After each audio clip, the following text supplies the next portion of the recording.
I don't know a better first question to ask, but my running introduction of the show is like, who are you? But that's kind of lame. So, who are you? I mean, starting lame is the way to start. Then you have somewhere to build to. If you start with the best question, it's only downhill from there. Right. How did you get in this building? Well, there's this door, and You saw I just walked in. I just opened it. It felt like it was calling me. So my name's Joe Kauffman. I'm a Marine Corps veteran, 2 tours in Iraq. Was served from 2003 to 2013. Joined right after high school, like most people during the beginning of the war. It just felt like the right thing to do at the time, and I loved it. I mean, every part of being in the military and the Marine Corps specifically was awesome. There was definitely parts of it that weren't so fun, but it really gave me a chance to learn who I am and grow up very quickly. After I got out of the Marine Corps, I went to Temple University. Shout out. Come on, Temple. Hey, yo. Sponsor my podcast. Yeah, sponsor the podcast. Yeah, and yeah. Went to Temple University, got a degree in education, but I knew early on I didn't really want to be a teacher. I have absolute the utmost respect for people that do teach. I just knew it wasn't for me. I knew I couldn't be in a classroom, but I didn't want to switch my major because then I'd been in school for 3 more years. So I got a degree in education because I felt like it's just such a worldwide, universal degree. You can do anything with education. And as I was graduating, I didn't really know what I wanted to do with my life. I didn't have a specific career in mind. And I just happened to connect with a program through the VA which is now referred to as Veteran Readiness Employment. It's designed to get veterans employed. And they said, hey, have you ever heard of DAV? I was like, no, I haven't. I mean, at that time, I wasn't really looking into service organizations. I had no need for anything. I didn't really know what I was doing with my life. I didn't know anything about VA benefits. And I met with the supervisor of the office over there, and we started talking, and it's immediately just finding out this is, who DAV was and what they do. It just clicked. Being able to help fellow veterans get their benefits and walk them down the path of getting their benefits. It's just something that clicked for me because, felt like it's something I would enjoy doing. And that was in 2014. And now here I am, 2023, and still working in the Philadelphia office, and now I'm the area supervisor in charge of the state of Pennsylvania, West Virginia, Virginia, Maryland, Washington, D.C. So I oversee 8 offices in total, and it's been an awesome ride. I love it. And, I can't wait to talk more about it as we kind of go down that pathway. And yeah, it's been a blessing that I didn't really know I was looking for at the time. I think most people kind of graduate college, I don't know what I want to do with my life. And then something happens and it's oh, this kind of works. And then you get a little further into it, but this wasn't a career. It wasn't a job. It was a right fit for me. And I'm glad I made the choice. Wow. So you've been there for almost 10 years, right? Going on 10 years. Yeah. And 9 years and some change. I think my 9-year anniversary was in April. It's always easy to remember because my son is the same age because he was born 3 weeks after I started working. Okay. So I started working, graduated college, son was born. Man. It's a lot of milestones happened right away. Jeez. It was a lot of life altering milestones. But it's been a wild ride. It's been very exciting. And I'm excited about this new opportunity where I'm at now. And there's so much going on that, I'm thrilled to be able to come on here and talk about that, but also talk about the other part of my life that I love, and golf. I love golf, and I think it's a mild obsession. I don't know. Okay, but obsession sounds kind of bad. When did you start playing golf? I played a little bit when I was a kid. I had some friends, parents and grandparents who played, and we messed around with it. But it was really after high school and after I came back from my first deployment, I played golf with a few buddies. But because of a back injury, it just never really clicked. I couldn't play as much as I wanted to. So I didn't play probably for almost 8 years. And I just picked it up again in August of this past year of 2022. We were out in Kentucky for our supervisor conference for DAV, and a bunch of them were like, oh, we're going to play golf. I was like, all right, I'll bring my clubs. And it was just boom, back into it. Nice. It was right back into it, and it felt great. So, I've played on and off probably since I was 18, but I just started getting serious about it again recently, and now it's I wake up and I'm I wonder what the weather is today. Mm-hmm. February was beautiful. Yeah. And we had 80-degree weather in February, so I went golfing. Absolutely. What happened to your back? Well, so there's like a bunch of like little things that happen, but mainly from like my deployments in Iraq. Just a lot of like getting hit, you know, falling down and getting hit. The truck that I was in was a Humvee, so it's kind of not like what you see on the roads here. Those Hummers you see on the road, is the Humvees that had a metal back in it, and my job was to stand in the back with a machine gun and cover both sides of the truck. And well, there was nothing bracing me, so every time we'd hit something, I'd fall, bang my back, hit my head on stuff, bounce all over the place, which would, you know, it had its advantages and disadvantages. I mean, I was very mobile, so I was able to easily react to things happening, but obviously, you know, it took a toll on my back. And I didn't realize how bad it was until like I started getting a little bit older and started, you know, the more physical activity I tried to do, the more it impacted me. And then that's when I had to like realize like I need to take a break from playing golf, because if you've ever swung a club, there's a lot of torque in your spine.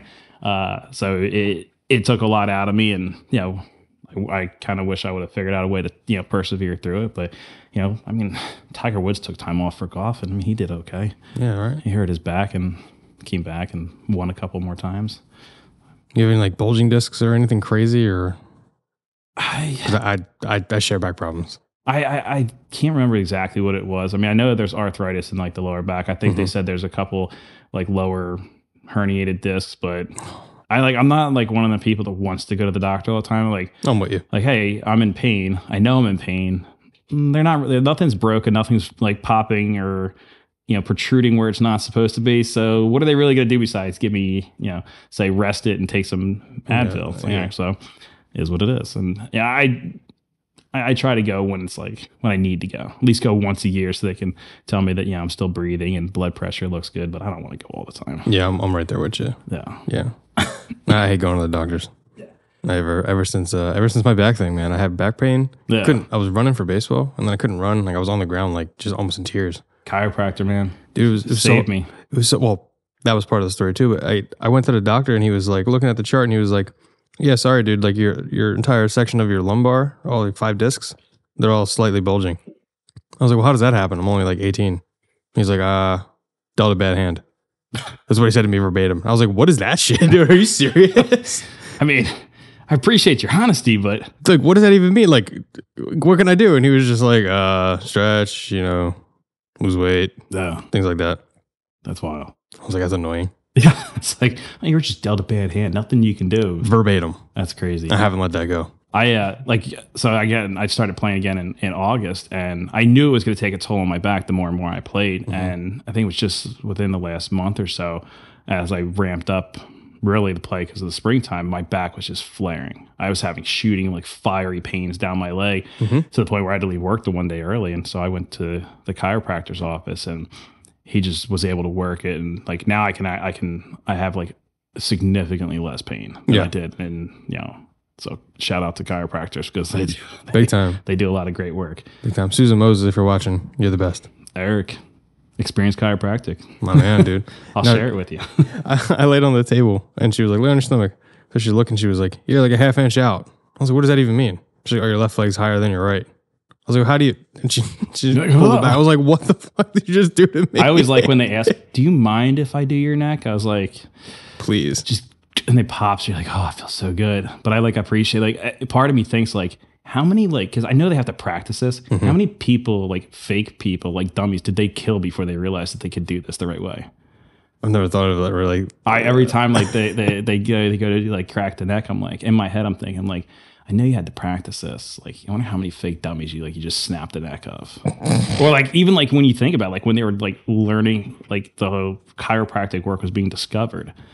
Oh no! Like, how many people do you think got really destroyed before they perfected this art of like putting the pressure in the right spot? Like, anybody that needs chiropractic work, it's amazing. It's life altering. But you know, history. Think back on it. I think I never really thought about. I always think of the dark side of everything. No, that's funny. That's funny. Geez, what was I just about to say about chiropractic? Oh, did you ever get the sensation of when they push on your jaw? No, like the muscles in your jaw. No. Oh my god, it feels like it's like right when you feel like you just can't take it anymore, it just melts. I'll be there next Friday. I'm gonna ask them to pop the jaw. Yeah. All she did was she just pushed on like a point in my cheek or jaw area, and I was like, man, this really hurts, but I'm not gonna say anything, and it just like I feel like I melted. That's It's the awesome. only way I can describe it. I mean, I crack my jaw all the time, so maybe they should. Oh my God, you can crack your jaw? Yeah. I don't know if you can hear that in the camera. There we go. I can pop my jaw and just crack it on my Whoa. Yeah. Oh. I mean, I crack like everything, so. Yeah, me too. I'm like an old man. Like I'll squat down, both my knees will go. Ankles pop. I can like pop my ankle as I'm walking. Yeah, it's just not a fun feeling, but Yeah. it's like it just makes you feel comfortable as you're doing it. Did you ever break any serious bones or no? I've broken all my fingers, both ankles. Broke a couple ribs. You broke both ankles? Not at the same time. Oh, okay. I was gonna say, how the hell did you do that? I broke inline roller skating. Oh, okay. Broke one and then broke the other one a couple months later. I fractured a bunch of stuff. Dislocated both shoulders. Man. Yeah, the ribs fracture was a good one. That's a story for another time. But took a nice slam down and fractured ribs out of it. But it was you grow up, you have fun, and things happen. Sure. So hopping fences. Nah, wrestling on the beach. Wrestling on the beach. That's how I got my ribs. Oh. Yeah, that was not fun. That was a long, painful one. But yeah, I mean, now that's what we're here now. So it's okay. Standing upright most days. Yeah. That's why I go to the chiropractor, so I can stand upright. Right. And actually, be able to feel good about what I'm doing. Okay. And I told him, as long as I stay on the golf course, I'll keep coming back. And he said, all right, deal. There you go. So we have an agreement on that. So did you grow up around here? No, I actually grew up in Levittown. Okay. So just north of Ben Salem Country Club. Sure. Grew up in Levittown and lived there till I came back from the Marines, and bounced around, lived between like Humeville, Northeast Philadelphia, then went back to Ben Salem. And then after me and my wife got married, we moved out of the city. And when we started having kids, we moved out to like Montgomery County and bounced around a couple of times, and that's where we're currently at now. But yeah, no, it's great. Wife, 2 kids, got the house, sort of a picket fence, got the little dog. So okay, I got what I think they say is the American dream. Yeah, but I think that's like an ever shifting thing. But you golf a lot, so she lets me. So okay. As long as I get what I need done around the house and I do those things, like she's cool with me going golfing. So it's a good trade off. I mean, I don't go as much as I would like. I'd like to be out a lot more, but got other responsibilities right now. Got to work. Got a retirement goal though. Okay. Yeah. Okay. Retire and play golf. I think that's what most people want to do. That's the move. It is. Yeah. So where'd you go to high school? I went to originally Pennsbury High School. Oh, okay. And then in 10th grade, I switched over to the Bucks County Technical High School and graduated from there. Cool. I went for computers, and again, I knew I was not going to sit behind a computer every day. Right. So I was like, I'll just join the Marines because that sounds like a great idea. Did you do that on a whim, or anybody in your family do that? Or my uncle was a Marine. Okay. 2 uncles in the Navy. My grandfather was Army. My brother went in the Army. My cousin was in the Army. So there's a long lineage of military in my family. Me and my Uncle Mike were the only Marines because we were the only ones willing to actually do something and be brave enough to do it. So I hope when my uncles see this, they appreciate that, because I know they will. Cool. But yeah, I mean, there was a long line. So I mean, part of me like always, probably in the back of my mind, thought I was going to go in the military, but it was kind of like on a whim. Like when I decided to join, and I actually enlisted and did all my paperwork on April Fool's Day. And like I came home to tell my parents that I joined the Marines, and they're like, "No, you didn't." It's a funny joke. Jeez. I mean, I wasn't exactly like the model child in high school. Like, I grew my hair down to my shoulders just because, Yeah. And then just, I was always in trouble in school, and they're like, "Yeah, you're going to join the Marines, the most disciplined group, the kid who can't can't stay in school and is constantly in trouble." I was like, "Yeah, well," I had to call the recruiter. I was like, "Hey, can you tell him this is for real?" He's like, "Oh, it's for real." Oh man. And a couple of weeks later, I went over, did all my paperwork in Jersey. And then a week after graduation, I was off to Paris Island. How'd your parents take it? They were cool with it. I mean, again, we all came from a military family. Right. They appreciated what I was trying to do. I mean, that was 2003, so we were only a couple of years from 9/11, and so there was a different sense of what everybody was doing. A lot of people were deferring college and going to the military. I had a bunch of friends who enlisted all around the same time, different branches of service. We all went and did different things, but it was it was a completely different time. And whereas like now, I don't think most people that's looking at like their primary option of where they're going. So they were cool with me enlisting. It was when I deployed the first time. That's when the emotions started coming out. Like my mom was upset and scared. I mean, for rightfully so. It was 2005 when I deployed. So I mean, we're still in the very early stages of the Iraq War, and there was a lot of rough things happening overseas. But you know, it was. I knew I wanted to go, and it was always that, like, you know, if I don't go, someone else goes in my place type of mentality. And you know, I didn't want to be in that. And I didn't join the Marines to sit stateside and not do anything. I wanted to deploy. I wanted to go overseas, and I'm glad I did. You know, I had a unique experience over there, and it was fun. I enjoyed it. So you joined the Marines, man. What was it like on the plane ride over? What was running through your mind? So when I deployed the first time, Yeah. I mean, honestly, there wasn't really much going on in my mind because much that I really remember. It was we flew. I'm trying to remember. I think we flew and landed in Germany at first. We didn't deplane. It was like a refuel. Then we flew into Kuwait, spent a couple of days there, and then took a C-130, a big military plane, into Iraq. And it was, you know, there wasn't really much going on through my mind. I mean, I do remember, and this isn't to say like, you know, I'm this like, you know, Billy badass guy and this, you know, really brave guy, but I don't like ever really remember being scared. Maybe it's like, you know, that like, and I've talked to, in my field working with DAV, I've had a lot of experience talking with like different mental health providers about claims. And like, there's this whole, like, your body can protect you and your mind can protect you and put you in this whole like fight or flight mode. And like fear sometimes doesn't always, you know, register. So maybe that's what it was. Like for those 8 months I was there, it was just like my fear switch. Like, oh, we'll just turn that off for now. But I just thought that I never really remember having that, like, you know, fearful moment. But I mean, the guys I was with, I trusted them. Right. I had full confidence in my team that we were going to, you know, watch each other's back and do good work together. And we did. And we were very successful in the work we did. But at the same time, it was just, you know, I don't remember having that like fear. I just remember having like a level of excitement because I was finally going to do what I had, you know, enlisted and trained to do. We spent several months leading up to that, preparing for a mission that, you know, I went in the Marine Corps to be a diesel mechanic. I would tell you now, and I will tell anybody back then, that you never wanted me fixing your truck, because if I did, it probably would fall apart while you're driving. I was a horrible mechanic. I'm not good at it. I can't fix things. It just doesn't work. My brain doesn't work like that. I don't know why I chose that job, but I went over as a civil affairs. So my job was to rebuild the country that was being destroyed by, you know, our military, the insurgency, the terrorists, and try and bring some normalcy back. We were, you know, bringing medical aid, rebuilding schools, helping hospitals get stuff, try and reestablish the government. And so it was really cool. Like, it was a new mission that I had no idea, like, I wanted to do. Like, I was like, yeah, I'm gonna be like, I don't think Call of Duty was out then, but like, I thought I just want to go over there and run and gun, and got over there and like met the people, and like it gave me a whole new perspective on life. It's like, here's this whole, you know, world that I had no idea existed. And the people were awesome. The most like genuinely caring and honest people. I couldn't understand a word they were saying, so my interpreters would do a great job for us. But it was cool. And you get to meet someone that I don't think if the war in Iraq have ever started, say it was this perfect, peaceful world, I still probably would not. I would tell you, I was like, oh, I'm not going to go there on vacation. If everything was perfect in the world and was peaceful, it still wouldn't be a place I'd probably vacation. I mean, now that I've seen the country, if it's ever peaceful there, I'd go back. Yeah? Oh, yeah. Beautiful, beautiful rivers. I mean, the Euphrates and the Tigris run right through there.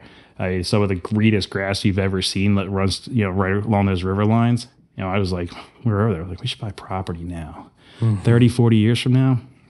Hell yeah. They'll figure this out. It'll be worth something.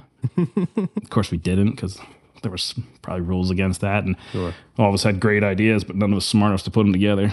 But it was really an awesome opportunity. Actually, had someone send me a pitching wedge while I was over there. So we did some golfing while we were there, because I had a couple buddies that on my team that golfed.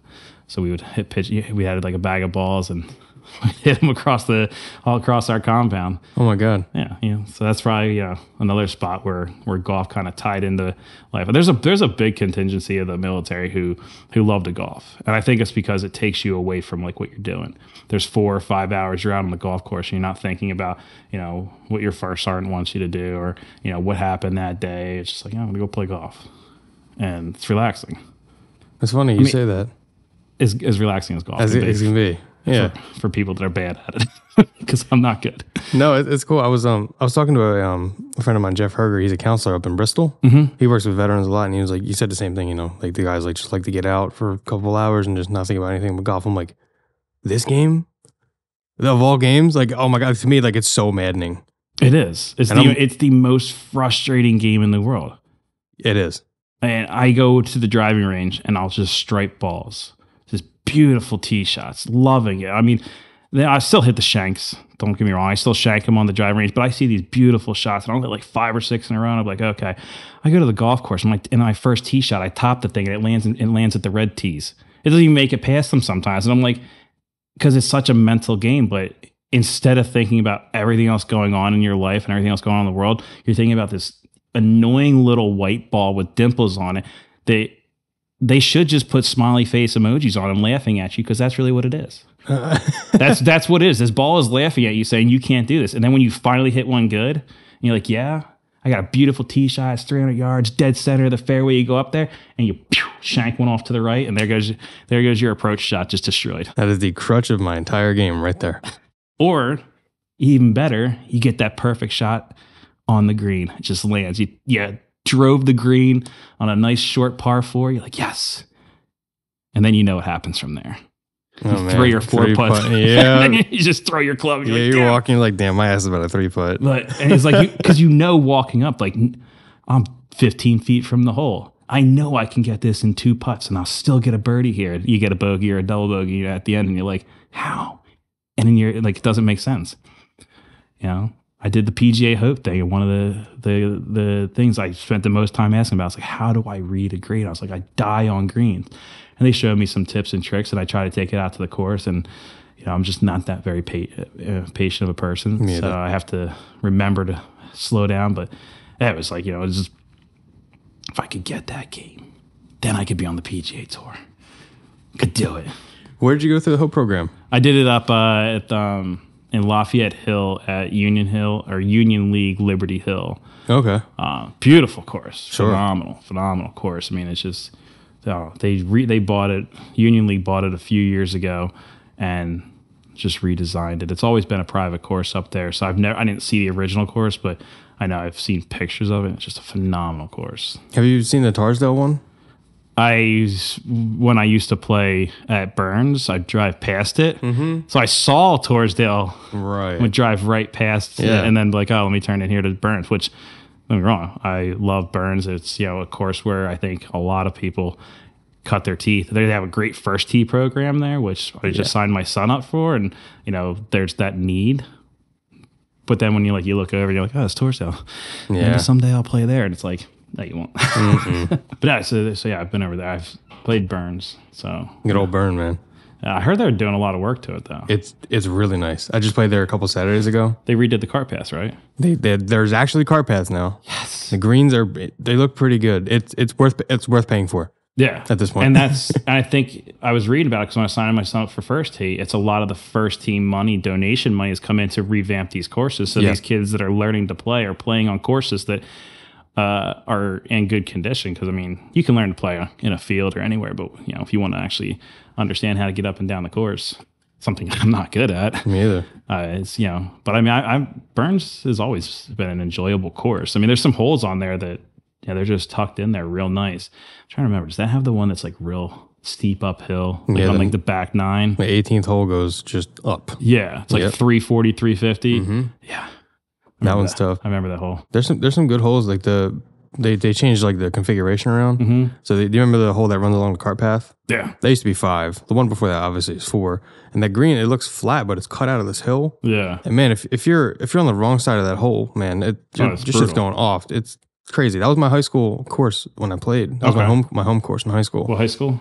I'm bleeping out of that one too. I can't say I was happy to go there. Yeah, well, but if they sponsor the show, I'll give you an extra credit. Cancel all that detention hours you owe still. I do have a Saturday. I still never went. It's funny because I have the same thing up at my high school. Like they still joke when I go back because every now and then I still keep in touch with some of the teachers. So I'll go back there and talk about like what it's like to be in the military. And there's the one security guard was there for years, and he's like, you still owe us like 200 hours of in-school suspension. I was like, y'all let me out. It's like as soon as I walked out that door and you gave me that piece of paper that said I graduated. I feel like those hours were even. I was like, but I'll come back up here and hang out. They're like, we don't want you. Oh my Please, God. I'll come back. It was in my junior year. I got that Saturday. I went into my vice principal, and I think it might have been the year after. And I was like, hey, like, I just want to do right. Like, I still have some Saturday hours. And he was like, oh, it looks like you got us on that one. I was like, later. Maybe you go up there on a Saturday and you do a show. Maybe. And talk to their golf team. That's a good idea. I should do that. Well, that's the beautiful thing about golf is, like, it's not that you can just pick it up at any time, but you can. You can pick it up at any time. Right. You can play it for the rest of your life. As long as you can physically stand up and swing the club, like, you can play. And I think that's, like, what I really enjoy about it. I know that if my back gets really bad, I can take time off and I can come back. It's not like I'm playing on the PGA Tour where it's like I have to make sure that I keep my points so I stay on. I'm not anywhere close to that. Yeah. Burns will let me on anytime. Mm-hmm. You know, Juniata, go on anytime I want. There's a lot of public courses out there. Walnut Lane. I love that course, actually. You can walk on those courses anytime. Well, actually, they're getting pretty busy now. Yeah. I actually tried to go on a Friday. And they're like, oh, our tee times are full. I was like, I'm playing as a single. Can I just slide in with someone? They're like, no, we're full. I was like, all right, well, don't air this part. I just walked on anyways. Hell yeah. Just left a 20 on the counter and walked on. I love that. I was like, I mean, there's no one watching. No. Once you're out there, you just walk on. No. Just hop in a cart with someone on the third hole. Like, hey, you mind if I got tired of walking? Knees bother me.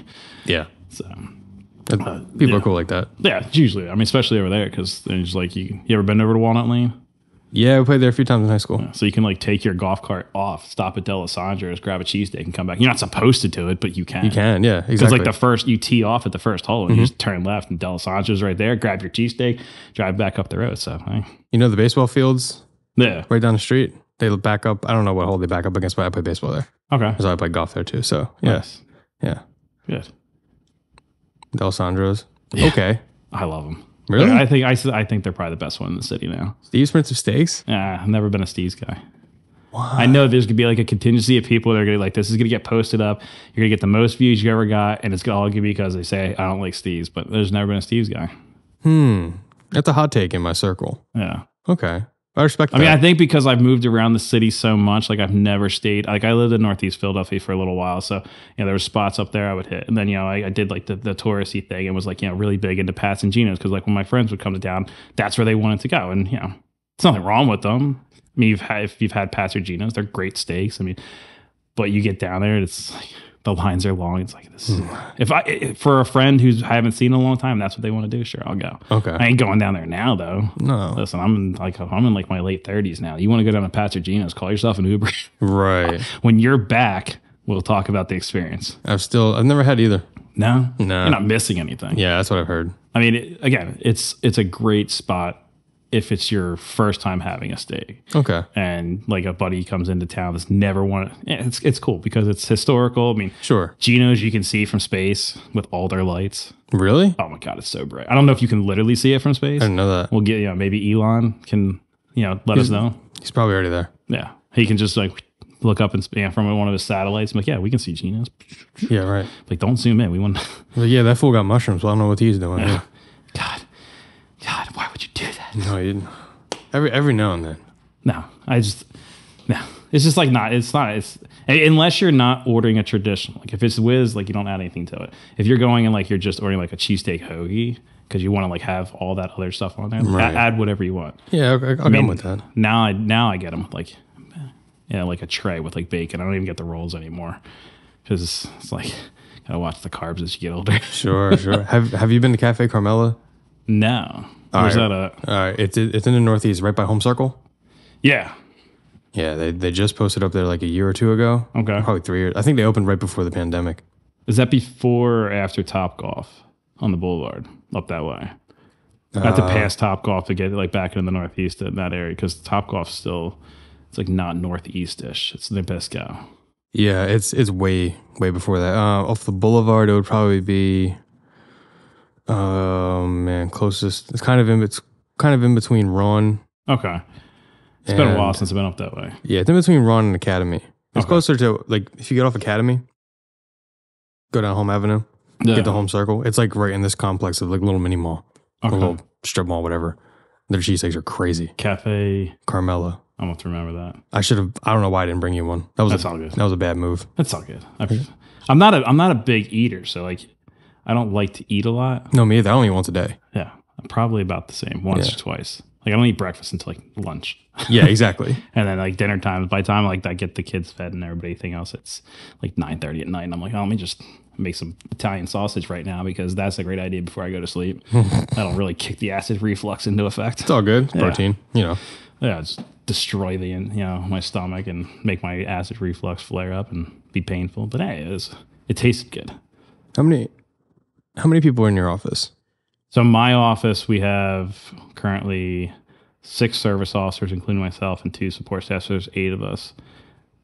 And every one of our service officers is a service-connected veteran ourselves. So we've all been through this claims process, and we understand what it's like to be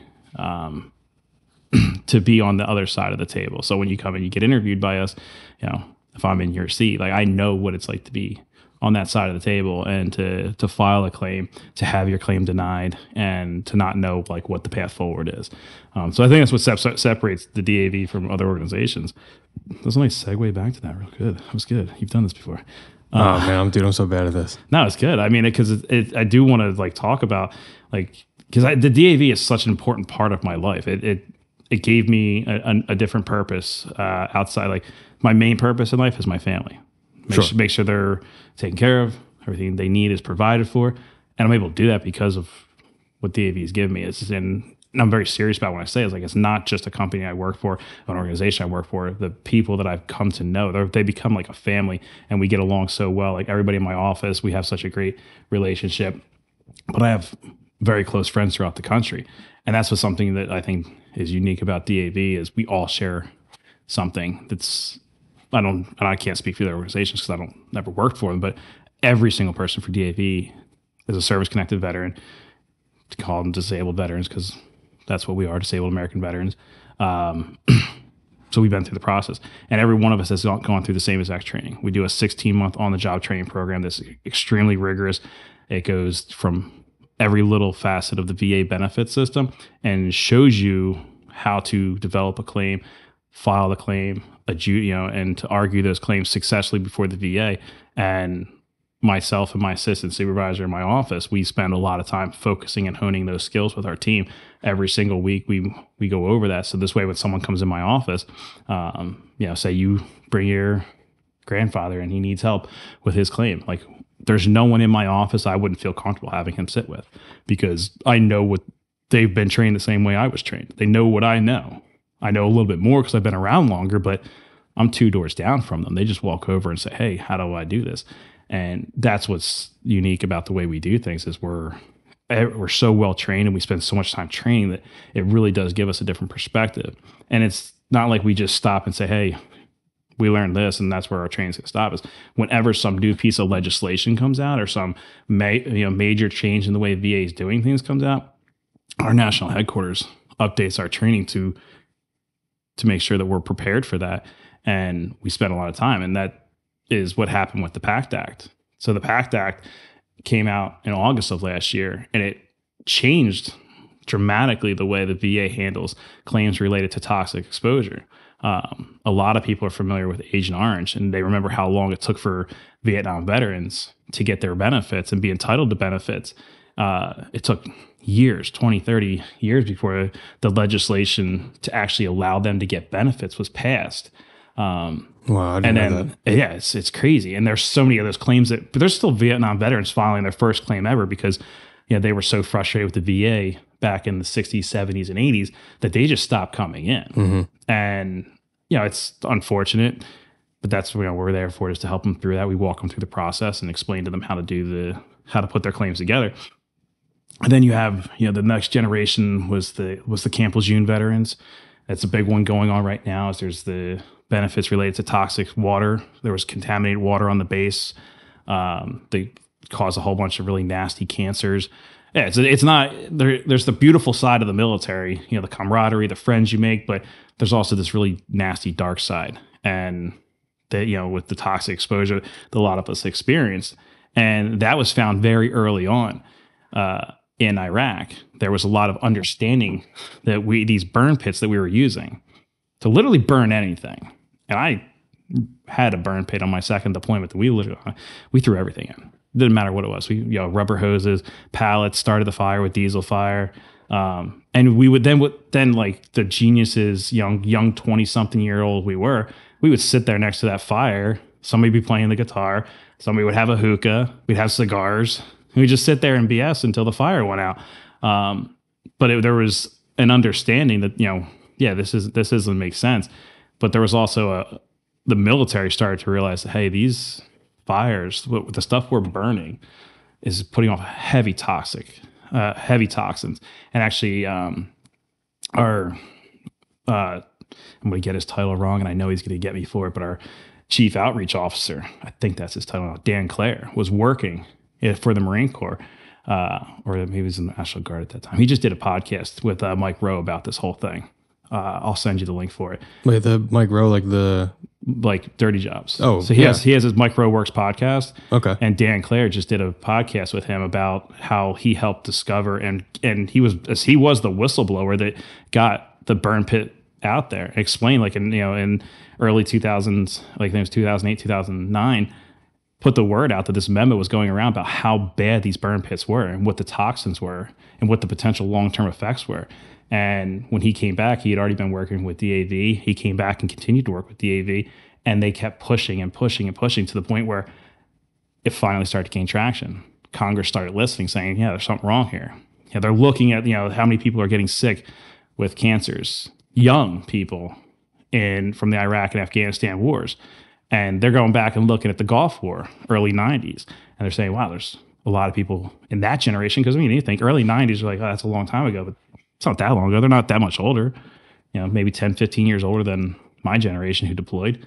And they're looking at all this cancer. They're like, wow, it's getting really bad. So then it was just a couple of years ago, the legislation started to gain some traction. And then in early 22, the legislation got a real big boost when he's a mildly famous comedian. He was on a show for a while, Jon Stewart.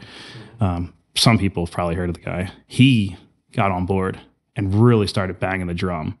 And his passion for similar topics, he did the same thing for the 9/11, first responders who went in to the towers, and because of what they were exposed to in there, were dying of cancers.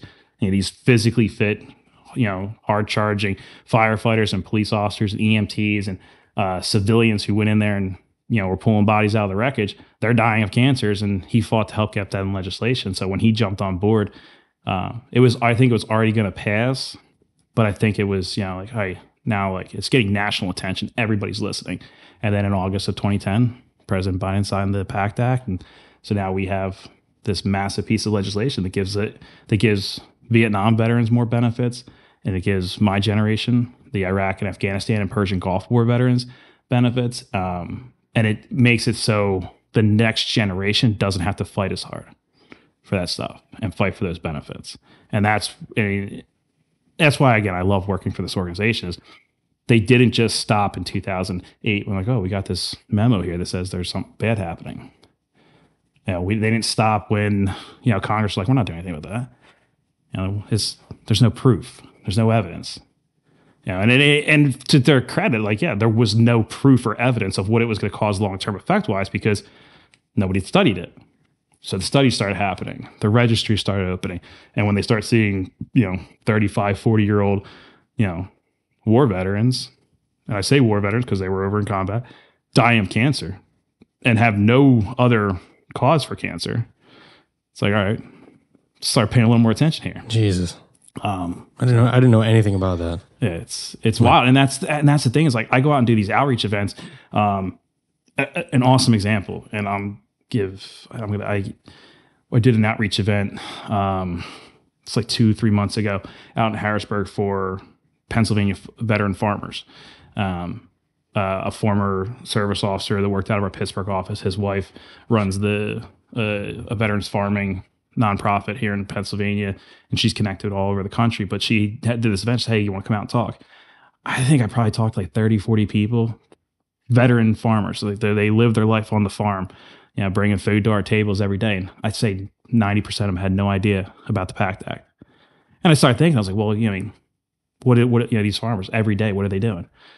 They're 10, 12, 16 hours on the farm. And then they get home and they got to go and run their books because they're running a small company. And, by the time they're all done, they go to bed. They're not watching the news or, anything like that. And so it was great to get out there. But we get people who walk in every day and are like, oh, have you ever heard about the PACT Act? And I'll talk to someone, you're my age, our generation where, you pull out your phone and you're like, oh, Twitter. It's like, oh, there it is. It's everywhere. But you still don't know about it because they're just not paying attention to that circle. It hasn't registered in their world yet. Right. And we educate them on it and it changes their lives.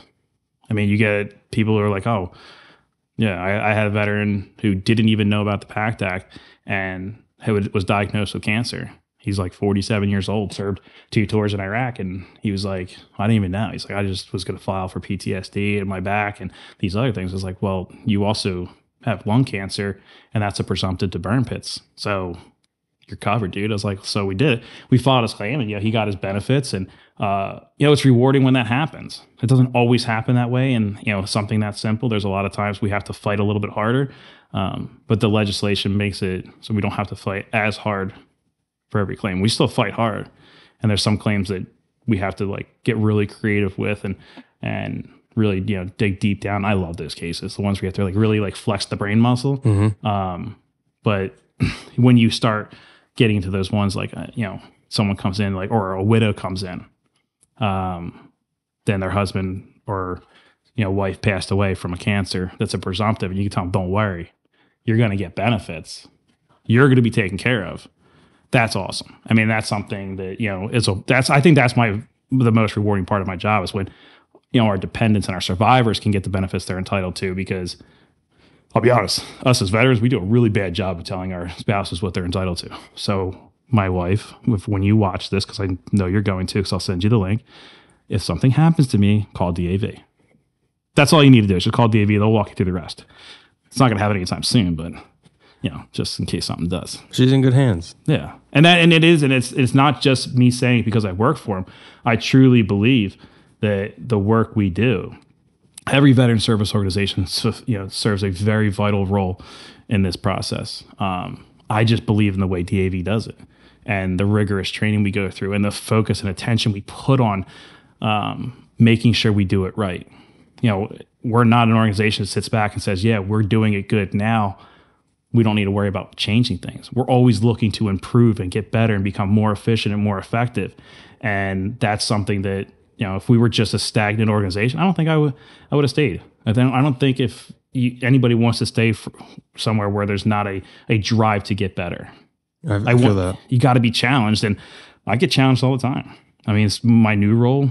I don't see as many clients as I used to, but I'm working with other offices and helping them solve their challenges and helping them become more efficient and helping with their training on different things. So it gives me a different perspective of how to do things. But then every now and then I get pulled back into a case in my office or in one of my other offices where it's just there's just this nasty web of things and you're trying to figure out where everything's at. It's like, take a deep breath, look at it. Okay. And I try to tell everybody in my office and everybody I train, it's not to be cocky or anything like this, but when someone sits across from your desk, I tell them in your head, tell them they're lucky they're sitting with me. And that's just the way I've always looked at it, because I feel very confident that they're lucky that they're sitting with me. They can go in the next office over, and I want, someone who's in my apprenticeship program to have the same exact mindset, that you're lucky you're sitting in my office because I'm going to do everything I can for you. I may not be the smartest. I may not be the brightest. I might make mistakes along the way, but I'm going to work really hard to do things right. They're lucky to have you. No, seriously. I could tell, you care. I do. And it's, at first I cared because I was a fellow veteran. Mm-hmm. And then I started to care because I understood the mission and I understood what we're trying to do and how we're trying to, help veterans and make a difference. And there's been so many cases throughout the years that have just been amazing. People that I've helped that I still keep in touch with. There's a veteran I helped that he was homeless for 25 years, fought with his case for all these years. And every Christmas and, whenever it's his birthday, he sends me an email. Hey, thanks. It's just a quick, short thanks. Sometimes he'll leave me write a long email. and I'll write back to him, and we keep in touch. He's not in the air anymore. As soon as he got his benefits and he was able to move, he got out of the Pennsylvania cold weather and hightailed it down to Florida.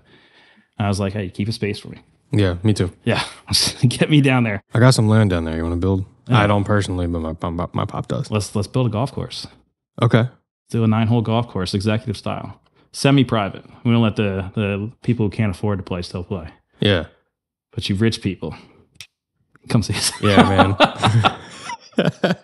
But no, I mean, it I truly do love what I do, and and I think that's where it differs. And I remember when I first interviewed for the job, they had told me, we're not looking for people that want a job. We want people that want a career and want to make a difference. And I do. And I feel like I've really gotten that out of it. And I've only been there 9 years.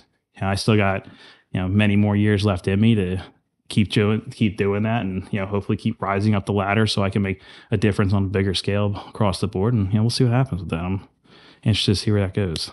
And as now I've gone into this new role, I travel more, which gets me in new states, closer to new golf courses. What's your favorite state you've been to? So I was down in Maryland, which I've been there a bunch of times. Okay. But I made it out to, like, I guess you would call it like upstate Virginia, like Western Virginia, not West Virginia itself. I'll be out there early fall. I'm going to go out there. Oh, where at? We have an office in Huntington. Okay. Is that close to Buckhannon? Do you know? I don't know. I know there's West Virginia, and I know there's Huntington in West Virginia. Okay. I don't know anything else. I know there's a lot. I've seen the movie Wrong Turn enough times to know that when I go there, my buddy who runs our office out there, I'm going to ask him to pick me up so I know where I'm going. He actually lives in like Ohio, because where he's at, he's like the Ohio, West Virginia, Kentucky border. Like he can, drive, hit his golf club, his driver, and hit any one of those states. He's pretty good, so... I only ask because I do work with a CBD company called Moonflower, and they're like starting to blow up, like pretty big, and I was curious to see how that would fit into what you do. I mean, I know there's a push from the VA perspective to look into like those kind of things, but until it's not illegal federally, the VA can't do anything with it. DAV supports the legislation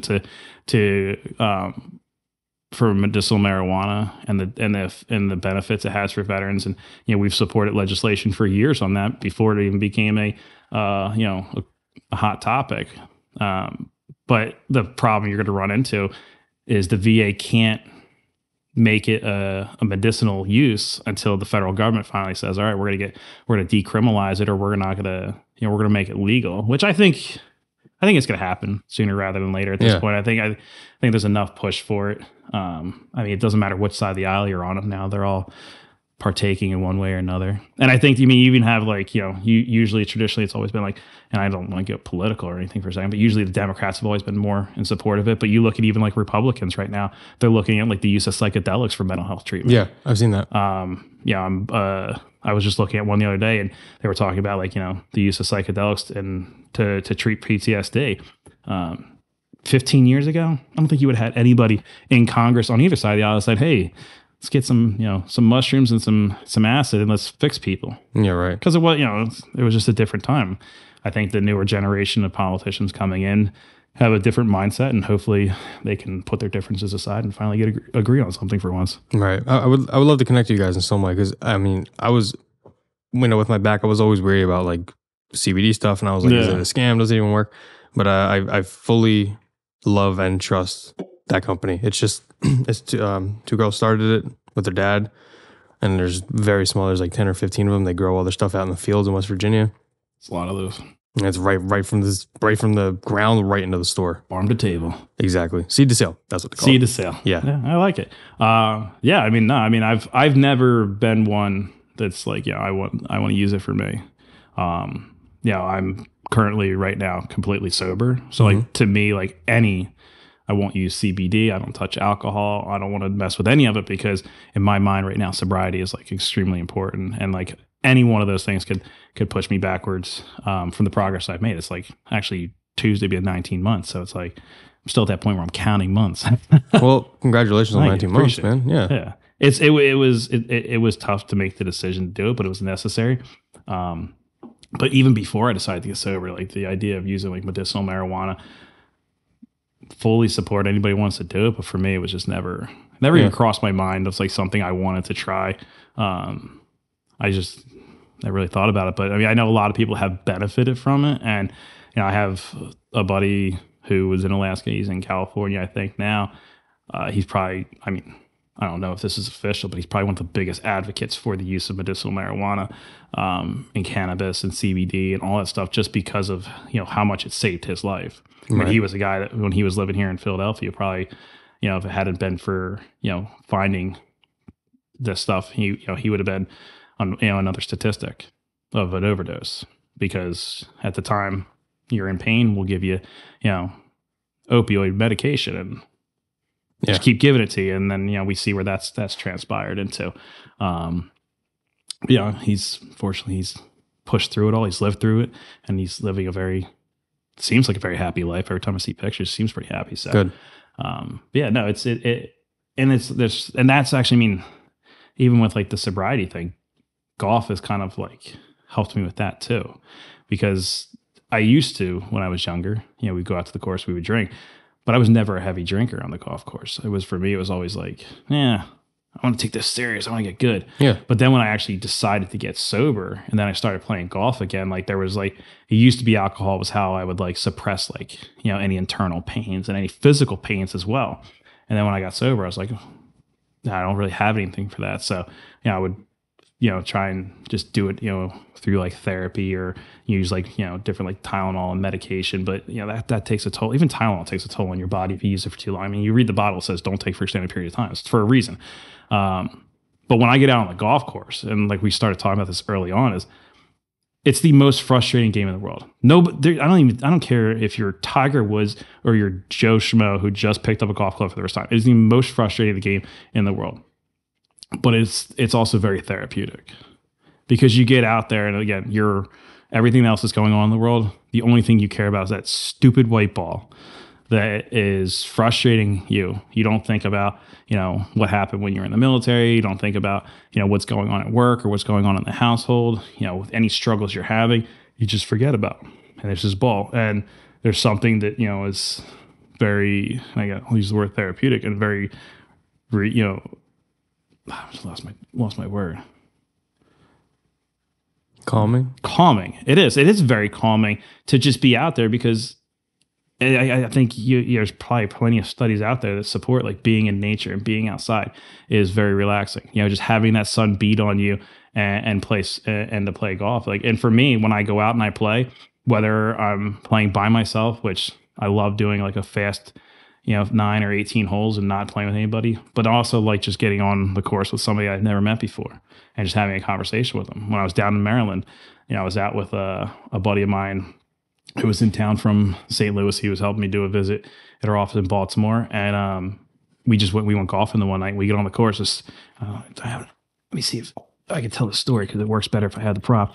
Well, I got a bunch of stuff in my pockets. It probably sounds great on here. So You came with props? No, I had if I could find it. I have a bunch of change in my pocket. So went to the course in Maryland, and I don't never buy stuff at golf courses. Yeah, me either. And I'm not like a keepsake person, but I never have a ball marker. So right on top was a Marine Corps ball marker. I'm a Marine, so I was like, all right, this is cool. We grab one. I never use it. It stays in my pocket. We get on the first tee, and we're partnered. It was two of us. So they partnered us up with the other two guys and said, hey, you know, play the course this way and stuff. It was a Compass Point, beautiful course. If you ever go, play their northeast side. Northeast is like immaculate, it's beautiful. Their southwest course is awesome. It's a great course, but the northeast side is fantastic. It's right in Pasadena, Maryland. But we get on the tee box, and I just happen, like, I'm sure your grandfather can probably attest to this as well, and other vets you talk to. You just look at people, you see their tattoos, you see their face, you know they're in the military. It doesn't matter what their tattoo is. Their tattoo can be a flower. You just see their face, you see their haircut, you see the way I start talking to the guy, he's like, oh, he's a Marine as well. So it's like, just like the whole like having the coin thing in my pocket. And we start talking, and by the end of the round, we're telling like, yeah, we'll reach out to you because we're going to help him with his benefits, because he was struggling with some things. He needed some help. Wasn't sure like how to increase his stuff. I'm like, well, that's what we do, man. Right. So like, you know, I'm out there and I'm playing golf and I'm not thinking about work. But then sometimes you meet people who also need help. And, it's been great. Almost every time I go out now, I end up running into someone. I did it through the PGA Hoop thing. Just constantly, yeah, I can help you with this. I can help you with that. And getting that opportunity to talk to people about it. And again, sometimes you go out, you play by yourself. And I think that's probably one of the more enjoyable things is run the course by yourself. But sometimes you get out there. And I think that's when it's really therapeutic is when you run into someone you have no idea who they are because you know the conversation is going to go away from anything you do in your life. It should be very generic. Hey, how you doing? Oh, that was a great shot. It's just really relaxing. But for me, it is. I mean, I go out and I just feel so much better when I come off the golf course. I don't care what the score is. Yeah. Trying to, my goal is to break 90 this year. I'm not getting any closer to it. I think I'm like a mid 90s player right now, but I feel pretty good about it. I'm in the right direction. I'd love to play with you sometime. Yeah, we'll definitely get out and play. I'd love for you to come to Ben Salem. No, I'll come to Ben. That's one of the first courses I played on. Yeah. I haven't been up there in a long time. I heard they did some work to it too. Yeah, they're my guy Roger, him and the grounds crew are just killing themselves out there. I mean, we have some rain today and a couple days ago, but like last year, yeah, brutal. Oh yeah, brutal. Yeah, these storms we're getting have been, and it's not like you're just getting a little bit of rain. The one we just had today was just buckets just dumping. I know my bedroom floor was soaked. I left my window open. That was not good.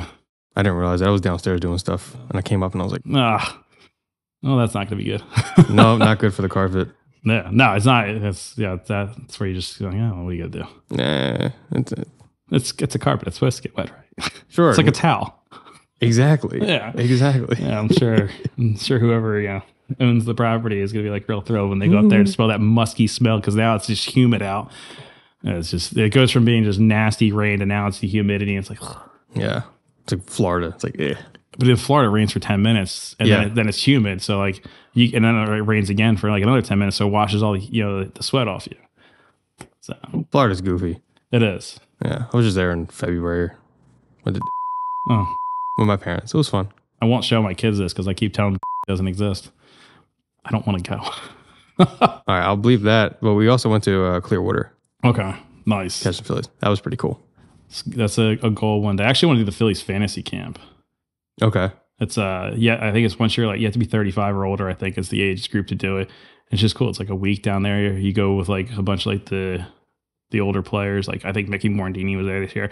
I want to say Chase Utley was there with them. Nice. They bring in a lot of like the older players, from the past teams, and you do like a week of playing ball, and then you play a game at the end of it. And then like one of the games throughout the season they bring out, and you get like an authentic uniform out of it. I don't know what it costs. I'm sure it's not cheap, but it's still, it's cool. It's like so for me, it'd be like a once in a lifetime experience. For some people, they probably do it like every year. It's like, that's what they do. I'll see what I can do. I actually work down there. Nice. Yeah. It's pretty, it's a pretty cool setup. Yeah. If you've never done it, you should look into it and try it out because, when else are you get to go on the field with like any of, I don't care who it is. Yeah, exactly. Yeah. Marlon Bird, hey. Oh my God, I forgot about him. I know, right? Whoa. I did too until I saw the bird. I was thinking Marlon Brando for some reason, saw the bird and just clicked back. Oh my God, you just unlocked a part of my brain I completely just forgot about. That could be a dark spot I'll do. Eh. Those weren't exactly the best baseball years. No, they weren't. Were you at the parade in 08? No, I was in Iraq. Are you still there now? Okay. So I deployed 05, 06, and then went back in 08, 09. And so I did all my work up before, in May, did through the summer, and then in September, I came home for a couple of days before we deployed, and we went to Philly's home opener, and I was down there and I was sitting there in the seats with my buddy, and I told him, I was like, they're gonna win the freaking World Series this year because I'm not here. Like, cause the team, like you saw in 06, they started, they started showing some life. In 07, they had like the whole core came up. Like you had Jimmy, you had Ryan and Chase. They're all coming up, and you just knew there was something about them. They were just like the way they played baseball. Yes. And then 08, they had this swagger about them. It was like, oh man. So I remember being in Iraq, and I said opening day. It was not opening day. It was like towards the end of the season, September, because my brain is just mush. It was opening day. I did go to opening day that year. It was in September. We went to a game before I left.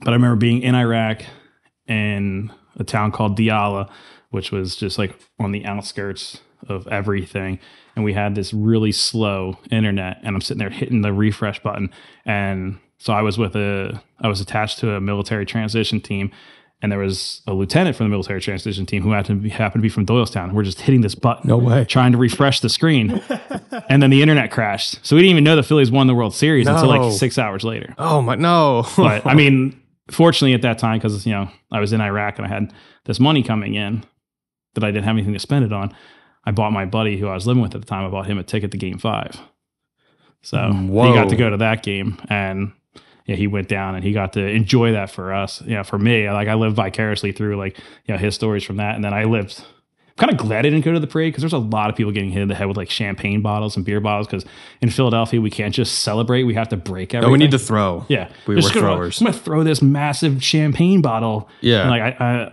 like my buddy that I was living with, his sister, I think she actually got hit in the head with one. Oh my god! But she was like so happy that they won the World Series. Like, oh. We climb, we tear stuff down, we burn stuff, but it doesn't happen enough in the city. I mean, it's kind of glad we don't win a World Series every year because it would be boring at that point. I don't think we'd be here. No, the place would just burn down. I mean, I was really looking forward to another Super Bowl parade, man. This is going to get me in trouble, but I don't care about football. If the Eagles win the Super Bowl, I selfishly care, not because I'm a hardcore Eagles fan, like they're Philadelphia, I want to see them do well. I care because when they won the Super Bowl in 2017, it's like someone went around and just sprayed like happiness throughout the city. There was no one was angry. We didn't have anybody coming in the office any upset. Like veterans who came in were just genuinely more happy. And we see that every Monday after the Eagles win or after the Phillies have like a good series, you'll see it come in. If the Sixers are doing really well, it happens. But when they won the championship, it was like 3 months, just constant. Yeah, right. People holding doors saying you go. No, it's like you knew who the ones who were definitely not like Philly sports fans because they were just disgruntled. Yeah. But for me, it was last year for the Phillies. Like that one, like there was something emotional about that one. Like just seeing them, like that one. Like I think it was one part of it was like my son, who's 9 now. Like that was the first time like he got to experience baseball like at its greatest. Like just seeing a team that had no business being there. And I love them. I think we have a fantastic team. I love all the players. They have such great personalities and stuff. But they had no business being there. Yeah. That third wild card spot wasn't created. We'd have been sitting on our butts somewhere, and the ratings for Major League Baseball would have been down hardcore because let's just be honest, when the Philly sports teams are there, they do better. I mean, really, when you have like Philly, New York, all those teams doing well. Yeah. But it was just like, for me, I was like, come on, we're so close. We got to win. Can't let the Astros win. They did. They did not. I was so mad. I cannot. I guess my dad probably showed us like the Joe Carter.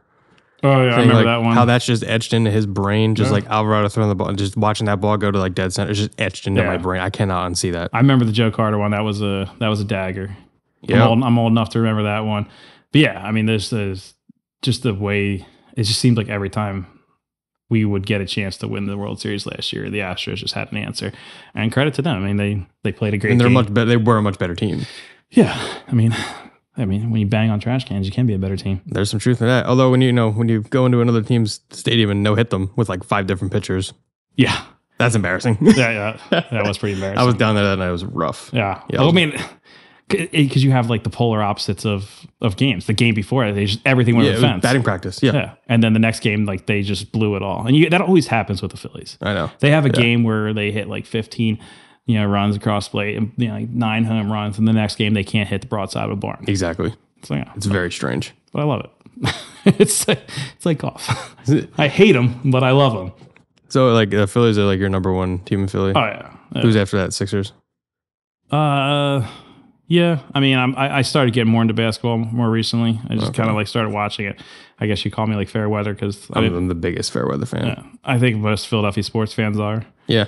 I mean, there's definitely the diehards that no matter what they're doing, but most of us are just fair weather fans, and I don't care. You can get mad at me for saying that. It's true. It's true. And then it would be like the tie between the Flyers and the Eagles, and then I'm starting to get more into the Union, kind of like soccer.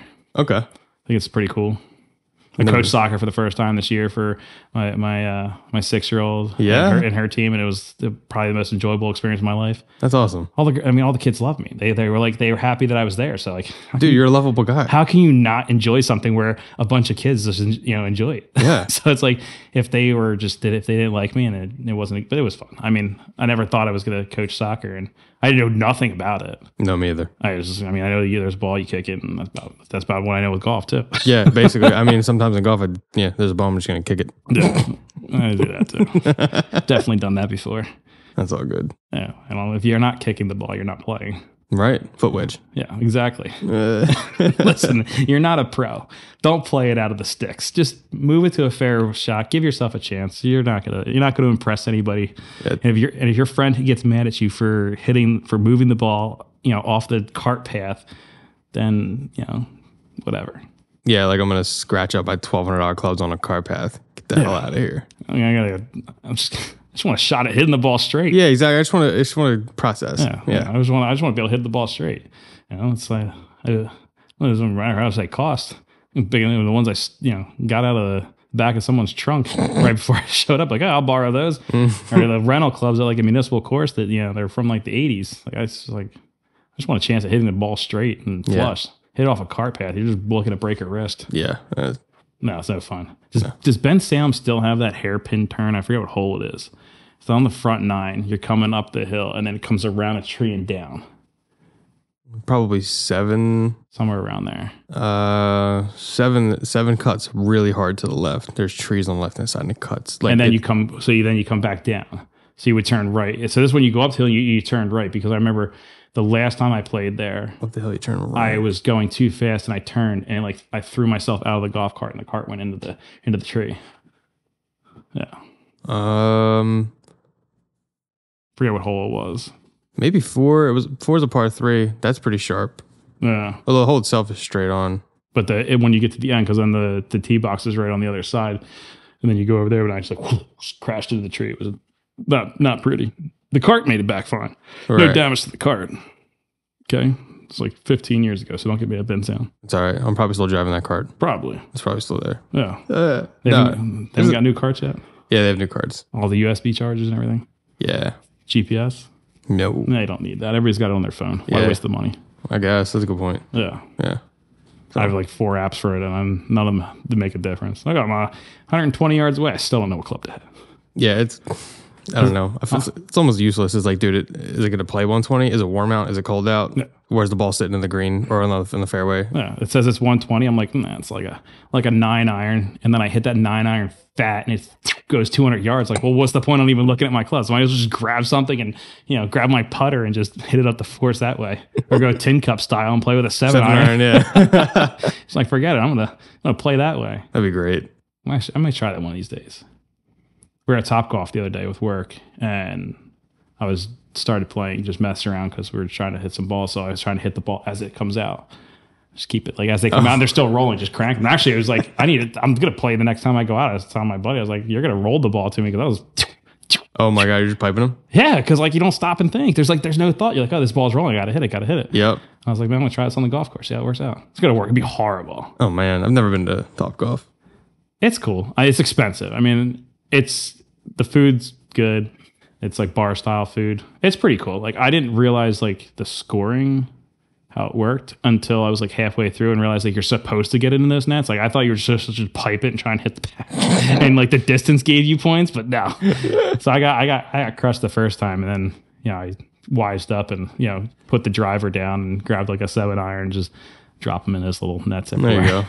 It's like, yeah, I can't go, man. I have the keys to a driving range. Yeah, it's like, I mean, that's good too. Yeah, I want to put a practice net in my garage so I can just hit all year round, no matter what the weather is. Right. Just get find like a cheap tracking software that you can put in there so you can just see like kind of like what the ball's doing. But I don't know. Those are all goals. Got to clean the garage up again, move some stuff around, then I can put it in there. Yeah, that's the goal. Put a little podcast studio in there. Maybe. You'd be great. I thought about doing it, but I don't know. I don't know what I would want to do it on. To find a topic. Just whatever. You'd be great. We'll see. Maybe someday I'll do it. You want to be my host of this? Let's do it. You want to host this for me forever? Yeah, maybe. We'll see. Maybe. We could do that. We'll talk about it. Okay. I've actually always thought about, doing a podcast and stuff. Like there's, a couple of years ago, I was like, oh, I would love to do like a political podcast where, we do like the middle, try and find the middle ground on everything and get polar opposite politicians to agree. Then I was like, that'll never work. It'll be 4 hours of them screaming at each other. And I would just sit back and like, oh, Tom, why am I here? I'm going to go take a nap on the couch. Yeah, right. But I've always thought about it. It'd be kind of cool to do. Maybe we'll make it happen someday. Come back and talk to some other people about golf. All right. I think it's a good topic to start things with, and then let them talk about other things. The counselor I was talking to on the last episode, he leaves a pull cart in his room, just as a topic of conversation. Because I looked over there and I was like, oh, I noticed you have a pull cart, and he's like, yeah. He's like, part of that's a conversation starter, know. Part of that's just because it's there. I get very excited when like a vet comes to my office and we start talking about golf. Like I forget sometimes that we're there for another reason. Right. And I think that's good though, because a lot of the stuff that we do in our office is very heavy. You're talking about someone who, is dealing with PTSD or dealing with, a cancer or some major illness. And I tell people that nobody comes in our office because their best day is happening. Right. Generally, they're coming in because something really horrible or really, tragic or difficult in their life is happening and they need our help to fix it. But every now and then you get someone who comes in and like the topic just goes off, and we try not to veer off too far and go down rabbit holes, and you want the conversations to be quick so we can help the next person, but it's also nice sometimes to just disengage and and talk about golf. Have you been in touch, or are you in touch with people in the PGA and the Hope program? Yeah, I talked to Courtney and Rachel. Okay. I did an event with them. They were, I guess, sponsoring some holes for a tournament at Lanark Country Club. It's out in like Havertown area. Okay. I'm probably saying like the Lanark Diner from Silver Linings Playbook. Never seen it. I'm not a movie guy. You should watch it. It's actually pretty good. It's Bradley Cooper movie. Yeah. It's all like right in that Delco area. But that golf course right there, they hosted events. So I was out there with Courtney and Rachel, and then I did the PGA Hope through the Union League Liberty Hill course. Did that for the first time. I'll try and get back out there with them again in the fall. Such a great idea. I mean, there are some guys there that you can tell have been playing golf for a long time. They really understood the sport. They were really good at it. Much further along in their abilities than I am. But you also had some that were there for their first time. And there's just something more comfortable about being around other veterans and learning how to play golf. Most of the pros that were there, from my experience, I think Tom was the only one I met that was a veteran. Wait, Tom O'Malley? Yeah. He's a veteran? Yeah, pretty sure. He did not tell me that. Pretty sure he's a veteran. He did not mention that at all. I mean, if I just put him on blast. The hell, Tom? Yeah. Tom's a veteran. All right, dude, you're next. Pretty sure he is. You're next, Tom. Yeah. I'm going to get in trouble if he's not, because I mean, it was just, stolen valored him. No, I'm 90% sure he's a veteran, because we had talked about a couple of things. But they get out there and it's just a natural conversation starts. You've probably seen it with your grandfather and like the other veterans. He's like, the conversation it becomes so natural. Like you don't even feel like, there's no awkwardness. It's like, hey, yeah, where'd you serve? Oh yeah. And automatically, you start talking smack to each other. It's like you never left. Like I will talk smack to people who served in the Army till the day I die, just because it's like what we do and it's normal. But I also have the utmost respect for them because of what they chose to do. Yeah. I just know that the Marine Corps is better. I'm not afraid to say it. And I guarantee you get someone from the Army on here, they'll be like, oh yeah, well the Marine Corps, they just eat crayons and they go, and they just grunt all the time. Well, yeah, that's true. I mean, there's a master sergeant who got out of the Marine Corps and created edible crayons. Because it's like, this is a brilliant idea. I'll just create crayons and I'll sell them to people. You gotta send me that. Yeah, I'll find the link and send it to you. Okay. I was gonna order some the other day and I think they were out of stock. Because like, why would they ever be in stock? That'd be so funny if you like pulled up like a kid's school and you're just like, chewing crayons and be like, I was gonna get them from my office and just sit there because I have a couple guys in my office that were in the army. I was just sit there and just chew on crayons And just munch on crayons. That's so funny. like just like while we're doing training. Have you ever heard of a TV be gone? No, It's this little thing. It's like that big. It's on a keychain. It's just got one little black button on it. And I swear to God, you point it at any TV, like anywhere, it just turns it off. That's awesome. Like I did it in Walmart once, but I was like, oh, it's just gonna turn off that one day. It turned like half the wall. I was like, oh, I'm gonna walk away now. Just like an EMP, and didn't realize what it was. Totally. I'm like, see ya. Like, whoa. It's Walmart people. I did it. I know Walmart's the biggest company in the world, but yeah, their TV's probably broken. Yeah, fix your theft problem. Yeah.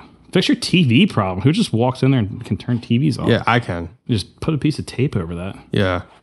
Yeah, okay, Walmart. Yeah. You can go to Target. Right? Bougie Walmart. Yeah. That's exactly what it is. Same exact product, just different names and brighter lights and cleaner hallways. Coming from somewhere in China, I'm sure. Of course. Damn. Yeah. Stupid Target. I love Target. I do all my shopping there. Target is kind of sick. I bought a pour-over coffee maker from there. Yeah. I love it. I don't drink coffee anymore, but I can see how that would be good. It's fun. Yeah. Yeah. I'm not great at making coffee, but it's okay. I think it's like pretty easy. Just put it in the filter, turn the water on. Yeah, I feel like I've always wanted stronger. To me, it always tastes weak. I don't know. I haven't drank in so many years because I just never really enjoyed it. But yeah, I kind of have this other stuff I drink. That's okay. My dad would have been appalled, man. He works for Coca-Cola. Doesn't Coca-Cola distribute them? Nope. Canada Dry, I think. Distributed by Red Bull. So I guess they don't even get distributed by anybody. I could have sworn the Coca-Cola was dealing with them for a while. No, we're Monster. They make Coke makes Monster. Ugh. Yeah, the chemical concoction of Monster. I don't even know what the chemical concoction of this is. I don't care. I don't read the ingredients on something I enjoy. Okay. It's like eating a hot dog. I don't want to know what went into it. Yeah, I feel that. I just want to eat it. I don't eat them, but I understand why people are like, just give me a hot dog. It's like, okay, I get it. It's like, I don't care what's in it. Exactly. It's a hot dog. It's like, you don't go to McDonald's and be like, oh, is this okay for me I worked at McDonald's when I was in high school. I still never asked the question of what we were serving. Yeah, it's irrelevant. Yeah. People don't care. Worked at Taco Bell. Was it goat meat or was it beef? Who knows? No, not my place. They asked. It tasted delicious. It was edible. It was delicious. I haven't had Taco Bell in ages. I neither have I. Now I want it. More importantly, I gotta get Cafe Carmela down to your office. Yeah, that has to happen. Yeah, I don't know those people, but I'm gonna make it work somehow. I guarantee the guy Jesse in my office, because he knows Philadelphia really well. He's probably been there. Okay. He just knows the city. Okay. We have another guy who comes in like once a week to drop off paperwork. Len, he could be mayor of the city just by people he knows. I mean, he probably has been there just by without even like realizing he was going there. Like he's just so connected with the city. Okay. I used to be like that. I used to have like such a pulse on like what's going on in the city. But ever since I got out, it's like once you're out of prison, you just don't look back. I'll probably be the same way when I leave if I leave. So yeah, you will someday. You'll go to Florida. I know. I need to travel.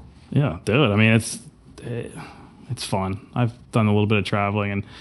Yeah, the financial impact sometimes, but you always make more money. Right. I had a friend who said that one time. It's like, he has kids, and he's like, just go. Mm-hmm. Do the vacation, spend the money, buy them what they want. It'll hurt your pocketbook, hurt your bank account, but spend the rest of the year paying it off. The kids will enjoy it, and they'll talk about it. And I was like, yeah. And then I did it, and I was like, wow, that was expensive. Mm-hmm. But yeah, it was cool. I mean, we try to do whatever we can to make the kids happy, and try to get my son into golf now too. Okay, let's go do first tee over at Walnut Lane. Solid. Yeah, it's supposed to start in August, but I might try and get him into one sooner. He's starting camp, so I got to see like how that works out first. Then maybe we'll get him into a different one. Okay. So yeah, we'll get out and play sometime, and either get up to Ben Salem or somewhere else and play. I mean, I'm off like every Friday, so that's tight. Yeah, we'll figure it out. I'm usually free every Friday. We'll figure it out. We'll get out and play. Yeah, Ben Salem's packed always. I know. Ever since 2020. I can imagine. It's insane. That's good though. It's a great course. Yeah. My mom lives up that way still, so I can like stop and say hi to her after I'm done. Cool. My dad lives over there. She's in North Park. He's in Apple Tree, so they're not far. All right. Yeah, we'll definitely do it. Cool, man. So I appreciate this. It was great. Dude, thanks for coming down. Of course. We'll do this. Maybe we'll do it again, or maybe we'll talk about advancing this a little bit further. I'd love to. Maybe we'll take it on the golf course. That would be fun. It would be. Try to, pop in. I'll make a cut, but thank you. Appreciate it. And thank you for your service. Thank you. I appreciate you doing this. I mean, it's great to have a place to come and talk not only about the DAV, but the good things that are happening out there, and the impact that golf's had on my life, and what I've enjoyed about it. And I look forward to doing this again. Like, I think we can do something with this. I'd like to. Yeah, let's do it. Cool. So I don't know how to say goodbye to a camera. Bye, camera. Later.